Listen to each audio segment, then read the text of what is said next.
मौसम के लिहाज़ खां अप्रैल जो महीनो एतिरो त गरम न रहियो आहे, पर पाकिस्तान जी सियासी हालतुनि जे हवाले सां हीउ महीनो ज़रूरु सितमगर लेखियो वञे थो। हाणोके वज़ीर आज़म समेत केतिरनि ई अॻूणनि वज़ीर आज़मनि ते हीउ महीनो ॻरो गुज़रियो आहे।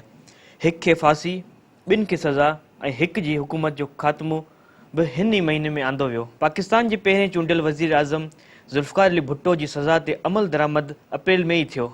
खेसि 4 अप्रैल 1979 ते अडियाला जेल में फांसी ते चाढ़ियो वियो। हिन महीने जो हिकु ॿियो सितम 18 अप्रैल 1993 ते आॾो आयो, जॾहिं उन वक़्त जे सदर ग़ुलाम इसहाक़ ख़ान वज़ीर आज़म नवाज़ शरीफ़ खे नाअहल करे घर मोकिले छॾियो। अप्रैल महीनो नवाज़ शरीफ़ लाइ हिकु भेरो ॿीहर बि उन वक़्तु ज़ालिम साबित थियो, जॾहिं 6 अप्रैल 2000 ते ख़ासि अदालत खेसि जहाज़ साज़िश केस में उमिरि क़ैद जी सज़ा ॿुधाई। सुप्रीम कोर्ट 26 अप्रैल 2012 ते खेसि तौहीन अदालत जी सज़ा ॾिनी ऐं संदसि हुकूमत बि उन ई तारीख़ ते ख़तमु कई वई। अजीब इतफ़ाक़ आहे त पनामा केस वारो मामिलो बि अप्रैल में ई मंज़र आम ते आयो ऐं सुप्रीम कोर्ट उन केस जो फ़ैसिलो बि उन ई महीने में ॿुधाए रही आहे।